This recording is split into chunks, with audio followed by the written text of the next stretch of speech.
Hey guys, it's me again.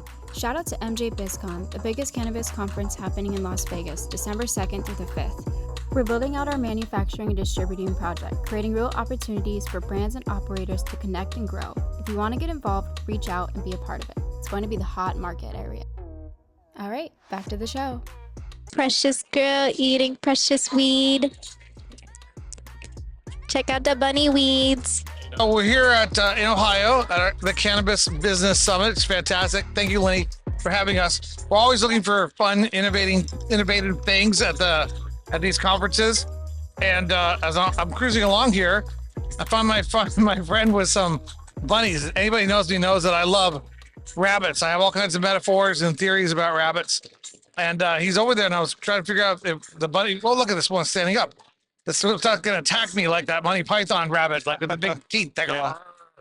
But I have all these theories about rabbits and cannabis, and I run into Kevin, my new friend, and he's doing some really interesting stuff with bunnies. So I had to get him on our podcast.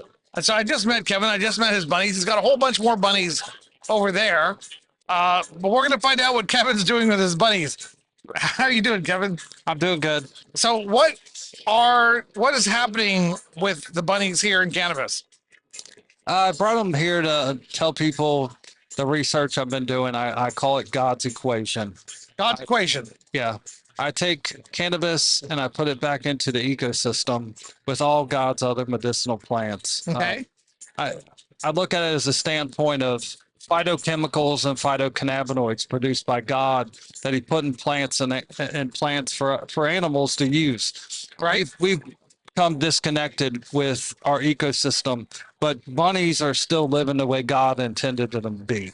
So when I put these bunnies back into the ecosystem, they're exposed to billions of microorganisms that creates a healthy microbiome for when they consume all the medicinal plants, including cannabis, and their microbiome increases the medicinal properties and medicinal value of phytochemicals and phytocannabinoids when they eat it.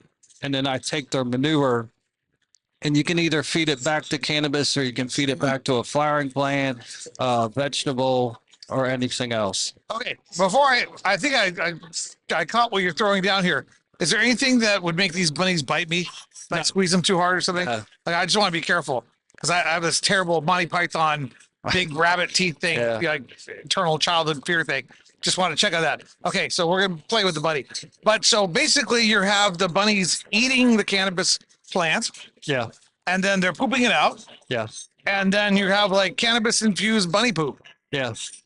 Bunnies. It's combining all the medicinal plants that God created, putting them back together. When the government took away cannabis, you don't even need to explain to me. I'm in. Yeah, go ahead. When the government took cannabis away, it wasn't because they didn't want us to smoke it. It was to create an imbalance in our ecosystem. Right. If you take a major player out of an ecosystem, you cause the greatest imbalance, and it made our food chain horrible. Cannabis and phytocannabinoids are medicine for all living organisms. This animal has an endocannabinoid system exactly the way we do, and they utilize it the same way we do. All right. We don't have a healthy microbiome like they do. I'm definitely not as healthy as these little suckers. But in the process, I take their manure and I feed it to my fruits and vegetables to improve the health of the fruits and vegetables the same way I did with these bunnies. That's why they can sit on this table. Is because they're super intelligent. And they're mellow. A normal bunny would not do this. These animals live outside, and the more freedom I give them, the more they listen to you. How many bunnies do you have? 200. 200 bunnies? Yeah. I actually sleep outside with my girlfriend, and we basically are full-time bodyguards. We have a little chihuahua that helps protect them from coyotes and hawks and raccoons and whatever comes on our property. They're like little gophers from Caddyshack. So a raccoon would do harm to a bunny? Yeah. A raccoon's carnivorous? Yeah. Well, they not necessarily they would eat them. They would just be harmful to them. They're not friendly. Okay, so your bunnies are pooping out a lot of products. Is that enough? 200 bunnies? Couldn't you do like 200,000 bunnies? I plan on expanding my business and I mean, these things reproduce like crazy, so it's not that I won't have 200,000 in a Well, I mean, you got to year or produce a two. lot of manure, right? Yeah, It's basically nutrient manure, right? Yeah. It's infused. yeah. I, Bunny infused. I'm feeding them hundreds of different medicinal plants, so I'm getting a wide array of different nutrients availability in my Yeah. compost tea that I sell. And the fact is, I'm putting medicine back into our fertilizer to feed to our plants and improve their health. So these bunnies are just eating the cannabis plant. Yeah. They're not like smoking it. Not that No. they could. Yeah, what are you even smoking, kid? Smoking. No gummies for the bunnies. Yeah. No gummies. But they just eat like lettuce, right? Yeah. That's fantastic. I basically created a process I call God's equation Right. that puts our medicine back in our food the way God intended. Hippocrates studied the Bible and said, "Let thy food be thy medicine, let thy medicine be thy food." I recreated a process that is just all natural. It's biblical.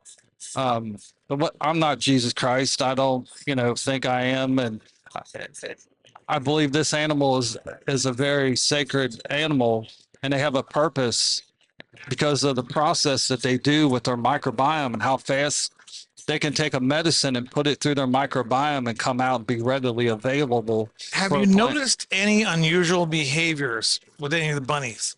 No, they just become smarter. This guy goes to concerts with me and he sits on the table. He's like trying to dance to Bob Marley over here. He sits on the couch and watches TV with me, and I can tell him to pass me the remote, and he'll push it with his feet across the table to me. Do all 200 bunnies have names? I wait until they get about 5 months old, and then I start naming them. Why? Is there the risk of death before 5 or why? No, I want to learn about their personalities. I like how you roll. Yeah, they all become very unique. This one's named El Chapo. I named him El Chapo. after the notorious drug dealer because people were going to they were going to try to, It's like that song White Lines, like Pablo Escobar. yeah, White they Lines. would try to demonize the cannabis eating bunny. Going So- through my mind. Yeah, the more I think, the more I know. You know, that song White Lines. Yeah, that's awesome, buddy. What? You guys are down there, right?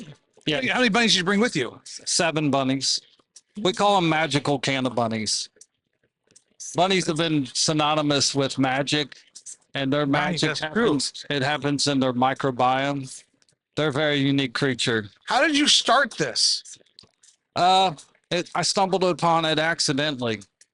Have you been have you always been a bunny guy or just? Yeah, I've always loved animals in general, but bunnies have a special place in my heart.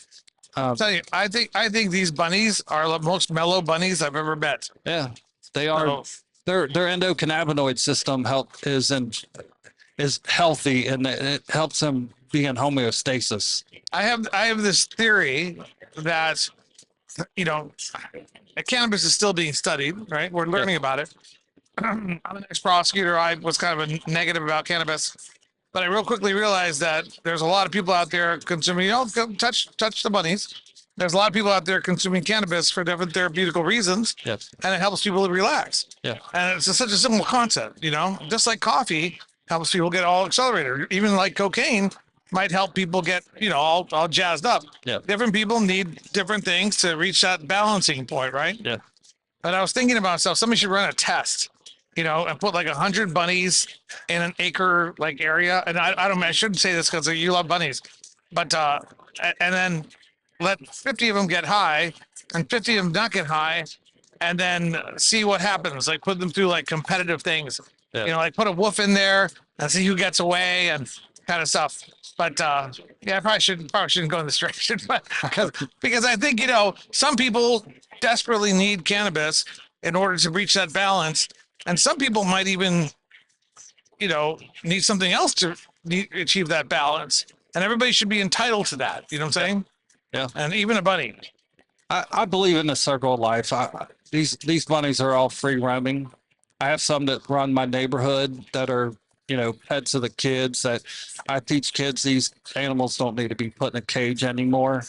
It's kind of I, ironic that I push for freedom of cannabis and I'm using a bunny that I want to keep out of a prison themselves because we imprison these animals and put them in cages and I give them free roam to be part of a healthy ecosystem. So do you have your own brand of cannabis that you're producing, or are you just selling it to other companies at this point? I'm just selling a compost tea. I call it the Magical Cannabunny compost tea. Yeah, but I think there's people out there that want to be able to buy products because the general consumers can't. How will they know if they're using bunny, your product, your compost? I'm going to start selling to businesses and stuff like that. And they can basically tell people they're using the best of the best. Just give them a sticker, Yeah. little bunny face. This is the cream of the crop. The bunny manure is the best fertilizer in the world. I like it. And after I brought the bunnies. Well, that's great. I love it. I love the innovation. I've never seen bunny manure. I've seen elephants eating coffee beans and then pooping them out, and then they're worth $1,000 a bean, something like that. You see that in India or something, So this is pretty cool stuff. I'm happy for you, man. it's the real rabbit hole. I mean, seriously, the research gets really, really deep. Yes. That there's more to it with us increasing the health of our endocannabinoid system by using the process that I've created to produce, I call organic fruits and vegetables that will, improve the health of our endocannabinoid system to actually help us discover more endocannabinoids that our endocannabinoid system produces.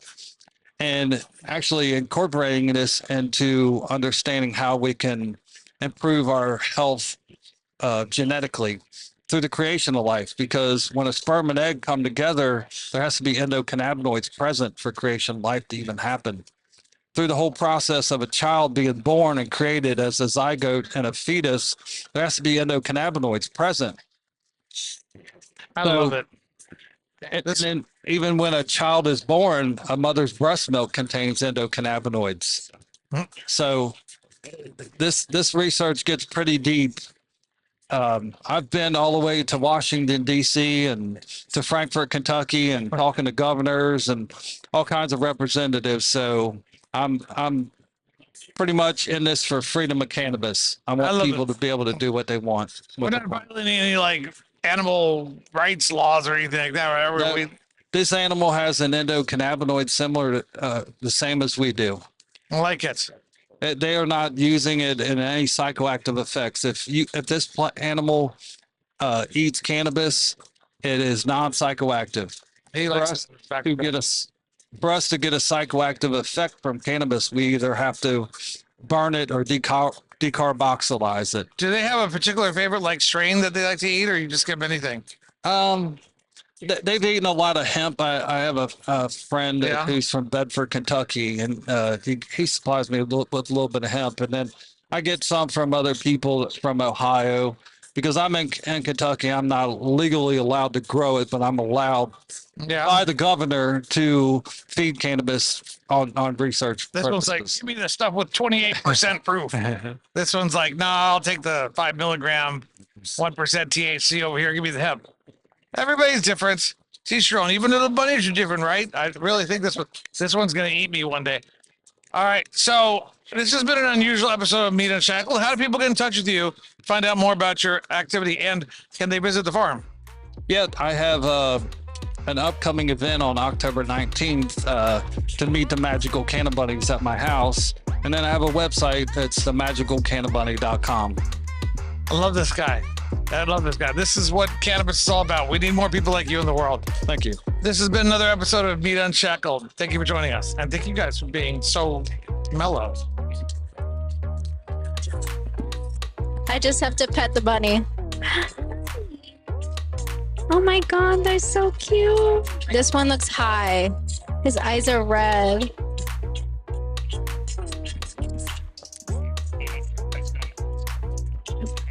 This is me and my bunny friend.